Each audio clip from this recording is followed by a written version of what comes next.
Hello everybody, welcome back to 10 Minute Reviews. Jason here. Sorry it's been a little while since I posted a video. I'll try and make this pretty quick. Thank you to all of our patrons, all of our supporters. Really appreciate it. Don't forget to check the links down below for links to today's book and anything else that we might find applicable. I need to have some traffic through that Amazon thing that you guys suggest in order for it to keep going. Otherwise, I'm going to go ahead and jump right into today's video. So today we want to talk about, or this video, we want to talk about book 2 of a series that I just started talking about the other day, Savage Awakening. Savage Awakening by Adastra339 that, like I said last time, I really hope is a pen name, because if not, his parents must have lost an election bet or something. But anyway, Savage Awakening. So we are getting back to our story of Zane. Now again, like I said before, this series, it really moves, and it moves fast. I do feel sometimes that he moves a little bit too fast, but that's probably part of the hook, part of the reason that I got so hooked into the series. Whereas like my previous all-time favorite lit RPG series is still ongoing. I ended up dropping just because it finally bored me to tears. Savage Awakening, easily in my top 5. In book 1, you know, we had the whole building up his safe zone, meeting some of these other powerhouses, and then dealing with this tree dungeon thing that was pretty interesting, and meeting some other world powers that have very interesting quirks. But Zane continues to make friends and enemies as he moves along. So in book 2, now we're dealing with this summit that was created by another one of the extremely powerful world powers that are in the world rankings. Another extremely strong individual, but this one is kind of more of a snake oil salesman, used car salesman kind of thing.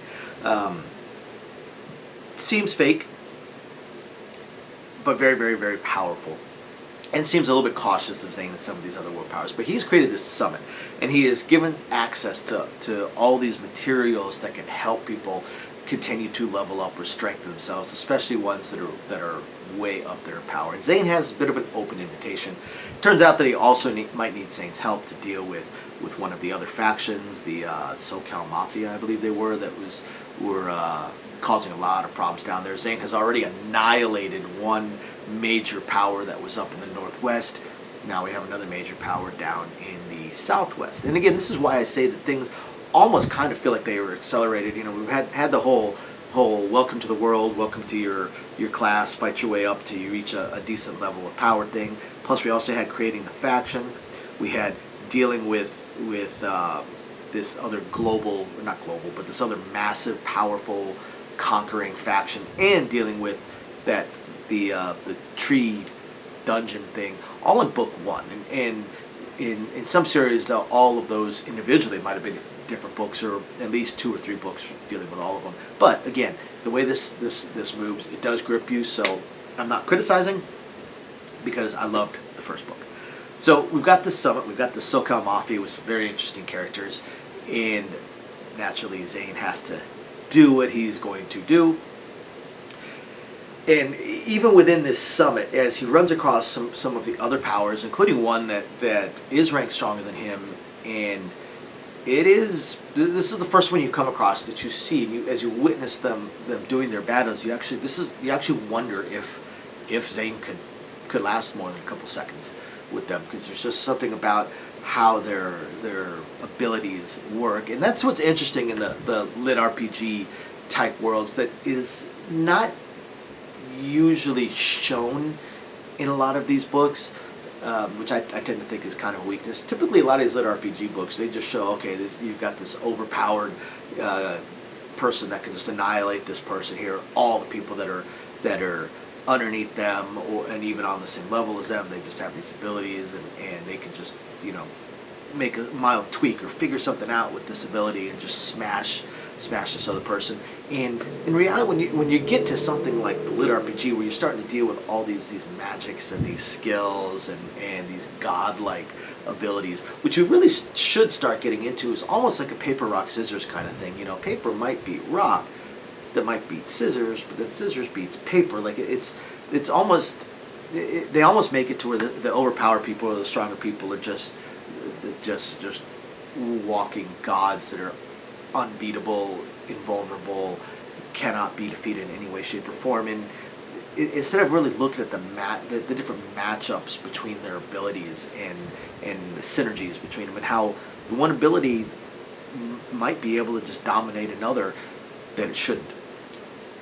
So I would really wish we would see a little bit more of that. But in Savage Awakening, we get some very interesting twists to abilities. I mean, the power of friendship actually shows up in this series, and it is an extremely powerful ability. I would definitely call this one an overpowered ability as well.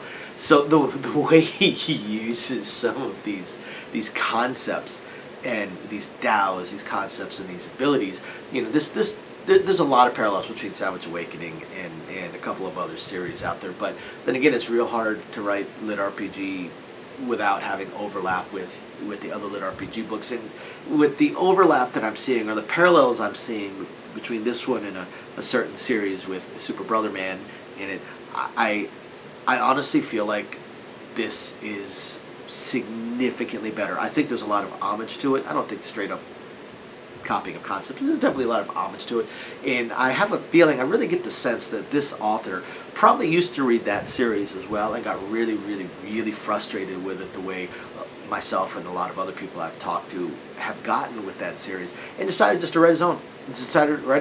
And, you know, take a few elements, but try and remove the things that really frustrate us so much in that other series. And I feel like he's been successful at it so far. I think as he continues to write, his writing is going to get better, and these books are just going to improve greatly. But as is, this, again, like I keep saying, this is one of my top 5 favorite lit RPG series. It's also one of the ones that I got my wife to read, and she just devoured all the books immediately as well. It's just a great series. It's a great series, a lot of fun, and I really can't wait to see what happens with Zane and this other wildly growing cast of characters that are really cool, really interesting. The next book comes out, I want to say in November, so I am really looking forward to it. Thank you everybody for watching. We will catch you next time. Bye now.